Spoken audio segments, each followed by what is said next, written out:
बिस्मिल्लाहिर्रहमानिर्रहीम। नाज़रीन अस्सलाम वालेकुम, मैं हूँ इमरान वसीम।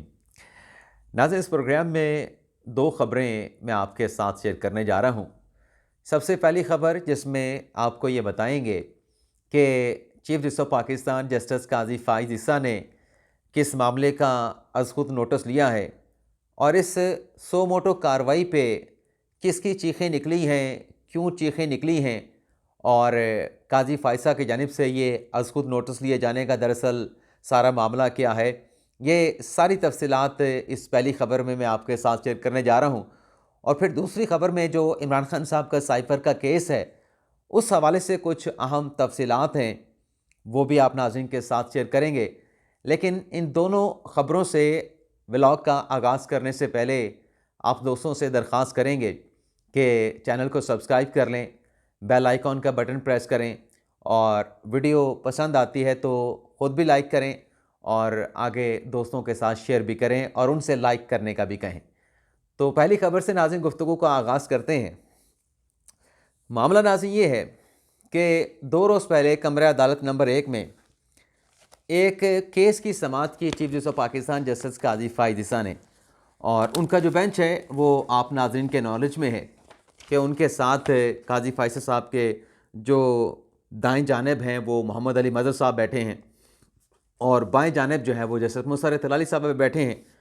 तो एक केस आया जिसमें अदालत को ये बताया गया कि पुलिस स्टेशन कालू खान में दिसंबर 2022 में एक FIR का इंदराज होता है और इस FIR में काशिफ नामी शख्स जो कि कंप्लेनेंट है, जिसने पुलिस स्टेशन कालू खान में जाके ये FIR दर्ज कराई थी, उसने इमरान नामी एक शख्स को इम्प्लीकेट किया उस FIR में, इल्ज़ाम लगाया कि इसने मेरे घर से चोरी की है। अच्छा, वो केस अदालत में सुना जा रहा था। पहले तो मैं आपको फैक्ट बताऊंगा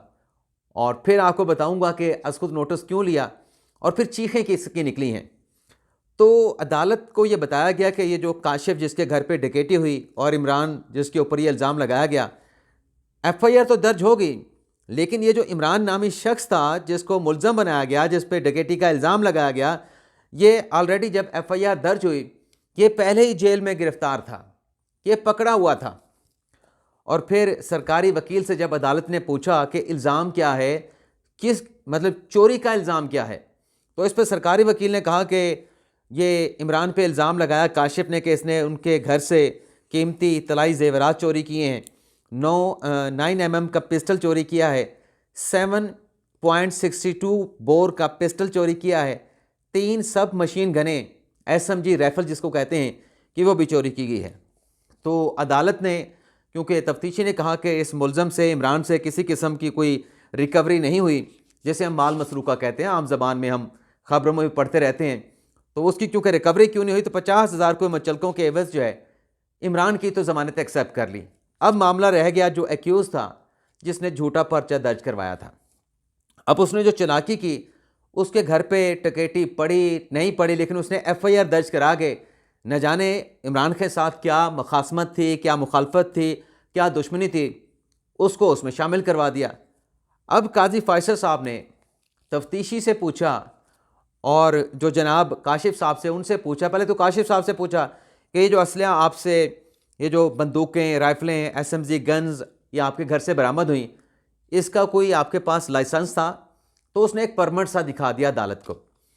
फिर अदालत ने पुलिस से पूछा, पुलिस के पास भी कोई जवाब नहीं था, लेकिन जो परमिट दिखाया गया, क्योंकि पुलिस ने यह एतराफ़ किया अदालत के सामने कि हमने इस पहलू पे इस केस की तफ्तीश नहीं की कि मुल्ज़म के पास जो असलहा था वो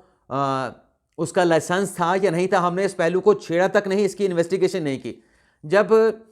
उससे पूछा गया काशिफ से, जो कि FIR दर्ज करवाने वाला मुद्दई था, उसने कहा जी मेरे पास ये परमिट है। उस परमिट में नाज़रीन जो SMG राइफल है उसके मुताबिक तो ये ममनुआ असला था, लेकिन ये ममनुआ असला का जो लाइसेंस है, ये तमाम एग्जेम्पशन इस्तिस्ना जिसको कहते हैं, वो दे के जारी किया गया था। तो काजी फ़ाइज़ साहब ने इस पर यह ऑर्डर पास किया कि इसका हम नोटिस लेते हैं। तो जब ये नोटिस अज़ खुद नोटिस लिया गया और इसके ऊपर सेक्रेटरी दाखिला को नोटिस किया गया, होम सेक्रेटरीज़ को, तमाम होम सेक्रेटरीज़ को नोटिस किया गया, तमाम IGs पुलिस को नोटिस किया गया, सूबों को, अटॉर्नी जनरल और एडवोकेट जनरल को नोटिस किया गया, तो हमारे जो ऐसे साफ़ी भाई हैं जो खाम में जिन्होंने फ़र्ज़ कर रखा है, यानी उनके लिए इबादत का दर्जा है कि काजी फ़ाइसा की मुखालफत करनी ही करनी है, वो ये कह रहे थे। बल्कि आज भी कल भी मेरी उनके साथ बहस हो रही थी। बहस तो नहीं हुई, बल्कि वो अपनी बहस कर रहे थे कि ये प्रैक्टिस एंड प्रोसीजर कानून आ चुका है,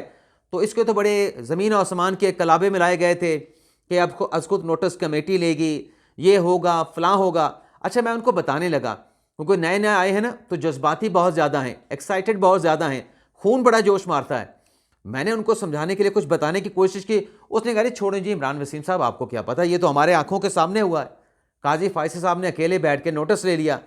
तो मैंने उनसे कहा, यार अगर आप लोगों ने सीखना नहीं है, आप लोगों ने एक चीज़ करके दूसरे को बात करने का मौका नहीं देना, तो फिर मैं अब आपको किसी किस्म की कोई गाइडलाइन जो है, जो एक सीखने का एक प्रोसेस होता है कि आप सीखें, सीनियर आपको बता रहा है, ठीक है, आप बुग़्ज़ काजी फ़ाइसा में जो मर्ज़ी करें, जो मर्ज़ी कहते रहें, मैं नहीं टोकूँगा। लेकिन बात यह है कि यहाँ पे एक प्रोसीजर भी तो है ना, सीखने का एक तरीक़ाकार भी है कि अगर ये चीज़ हुई है, ये क्यों हुई है, ये कहाँ पे जाएगी, इसका मैकेनिज़्म क्या है, फ़ाइल कैसे मूव करेगी, सुनना गवारा नहीं किया। तो रात गए इस केस का ऑर्डर जारी होता है, और जो मैं उनको बताना चाह रहा था वही कुछ इसमें लिखा गया है। अब मैंने ऑर्डर नहीं देखा हुआ था, लेकिन ज़ाहिर सी बात है 14 साल की कोर्ट रिपोर्टिंग है सुप्रीम कोर्ट की, इची बिची का तो अंदाज़ा हो गया कि प्रोसेस चीज़ें कैसे होती हैं, कौन सा केस कैसे प्रोसेस होता है। तो इसमें लिख दिया गया है, काजी फ़ाइसा साहब ने ये फैसला 3 सफ़ात का तहरीर किया है कि ये जो हमने नोटिस लिया है, ये क्लाशनकोफ, ये 7 mm और बाकी 12 बोर के मामले पे 12 बोर था, ये जो भी था, जो मैंने डिटेल अभी बताई हैं, इसको आर्टिकल 184(3) की दरख्वास्त के तौर पे ट्रीट किया जाए, इसको नंबर लगाया जाए, और नंबर लगाने के बाद ये मामला प्रैक्टिस एंड प्रोसीजर कमेटी के सामने पेश किया जाए, ताकि इसके लिए अलग से बेंच तश्कील दिया जाए। तो वो हमारे जो जज्बाती भाई, जिनके चीखें निकली थी कि काजी फ़ाइसा साहब ने अकेले कैसे नोटिस ले लिया, तो इस तहरीर ऑर्डर के ज़रिए उनको जवाब मिल गया है। और इसी तरह का जवाब नाज़रीन जो हमारे बहुत सारे साथी, माज़रत के साथ मैं किसी की तस्दीक कभी नहीं करता और ना अब करूँगा, जो आर्टिकल 17 का हवाला देते हैं, सेक्शन 215 का हवाला देते हैं, राइट ऑफ वोट की बात करते हैं कि ये इंट्रा पार्टी इलेक्शन वाला फ़ैसला कैसे दे दिया गया, ये तो यूँ होना चाहिए था, वैसे होना चाहिए था, ऐसा नहीं होना चाहिए था, उनको भी उनके तमाम सवालों का जवाब मिलेगा। लेकिन मैं आपको अभी बता दूं कि सवालों का जवाब आने के बावजूद भी वो उसी तरीके से मुखालफत ही करते रहेंगे, मुखासमत ही करते रहेंगे।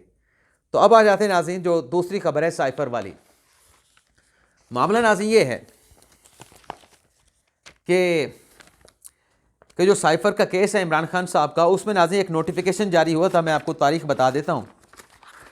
29 अगस्त 2023 को ये नाज़रीन नोटिफिकेशन चैलेंज कर दिया गया इमरान खान साहब की लीगल टीम की तरफ से। जब ये चैलेंज हुआ, इस्लामाबाद हाई कोर्ट ने आमिर फ़ारूक साहब ने पीटीआई की दरख्वास्त को, जिसमें ग़ालिबन लतीफ़ खोसा साहब पेश हुए थे, आमिर फ़ारूक साहब ने रद्द कर दी। उसी ऑर्डर में आमिर फ़ारूक साहब ने डायरेक्शन भी कर दी कि इस केस को एक्सपीडाइट करके जल्द निपटाया जाए। उस पर इंट्रा कोर्ट अपील दायर हुई हाई कोर्ट में। साइफर केस का वही नोटिफिकेशन 29 अगस्त वाला, यानी सिंगल बेंच का आमिर फ़ारूक साहब का फैसला नहीं माना गया, उस पर इंट्रा कोर्ट अपील दायर कर दी गई। इस पे मियाँ गुल हसन औरंगज़ेब और जस्टिस समन इम्तियाज़ रिफ़त साहबा ने समाअत की,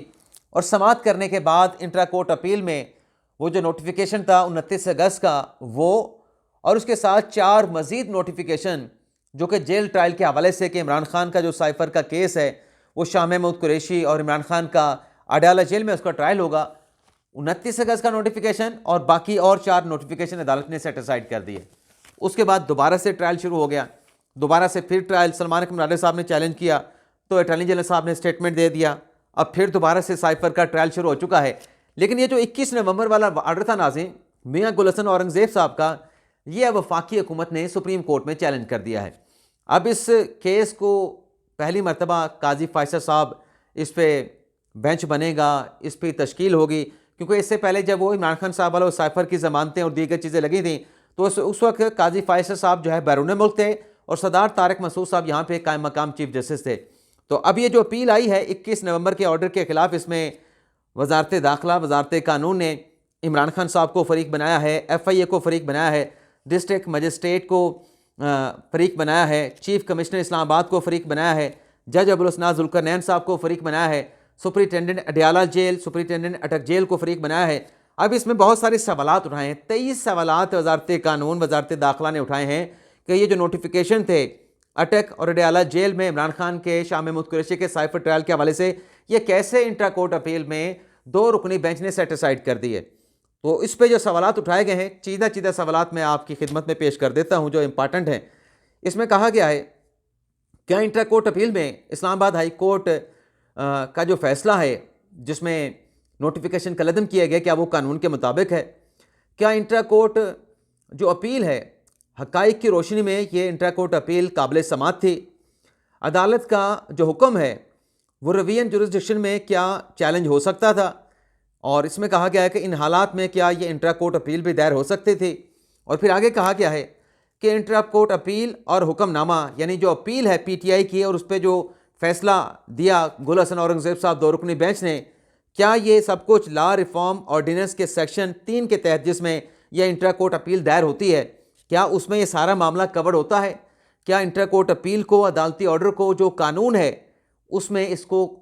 कानूनी हैसियत मिलती है, कानूनी कवर मिलता है? क्या इस्लामाबाद हाई कोर्ट जो उन्होंने फैसला दिया, जो फैसला दिया और जो पीटीआई की इस्तदा थी, क्या वो इस्तदा से बढ़ के हाई कोर्ट ने रिलीफ नहीं दिया? क्या इस्लामाबाद हाई कोर्ट ने दरख्वास्त गुजार को जो उन्होंने मांगा था अदालत से उससे कहीं ज़्यादा रिलीफ दिया गया? क्या ऐसा हो सकता था? क्या वजारत कानून के 12/9/2023, 25/9/2023, 3 अक्टूबर 2023, 13 अक्टूबर 2023 पर जिन पे कोई सवालात नहीं उठाए गए वजारत कानून के नोटिफिकेशन पे, क्या उनको भी इंट्रा कोर्ट अपील में सेटिस्फाइड किया जा सकता था? क्या ट्रायल के लिए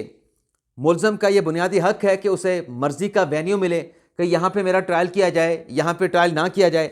और इसमें कहा गया है कि ऑफिशियल सीक्रेट एक्ट जो है वो राजदारी की बात करता है, क्या अदालती कार्रवाई से उसको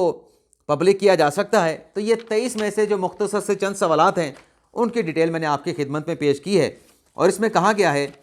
जो हुकूमत का मौक़िफ़ है वजारत कानून वजारत दिफा का कि दरख्वास्त में चैलेंज तो सिर्फ 29 अगस्त का नोटिफिकेशन किया गया था, तो इसमें तो हाई कोर्ट ने बढ़ के पीटीआई को रिलीफ दे दिया और जो हमारे 12 सितंबर के नोटिफिकेशन था, 25 सितंबर का नोटिफिकेशन था, 3 अक्टूबर का नोटिफिकेशन था, 13 अक्टूबर का नोटिफिकेशन था, जो कहीं पीटीआई ने किसी अदालती फोरम पे चैलेंज भी नहीं किया था, उनको भी सेटिसाइड कर दिया गया। तो इसमें कहा गया है सुप्रीम कोर्ट से अपील में वफाकी हुकूमत ने कि हमारी जो हाई कोर्ट के फैसले के खिलाफ अपील है उसको मंजूर किया जाए और 21 नवंबर का जो ऑर्डर है इंटर कोर्ट अपील का उसको कलअदम करार दिया जाए। अब नाज़रीन सवाल ये है कि काजी फायसद साहब बेंच जो भी बनेगा, फैसला जो भी होगा, लेकिन बात यह है कि अगर ये फैसला हो जाता है, यानी इस सूरत में अगर तो डिसमिस हो गई फिर तो ठीक है, फिर कोई ऐसी मुझे लगता नहीं कि टेक्निकल कोई इशू नहीं पैदा होगा। लेकिन अगर अपील मंजूर हो गई तो वो जो ट्रायल साइफर केस का चल रहा है वो कहाँ पे स्टैंड करेगा, वो कहाँ से शुरू होगा,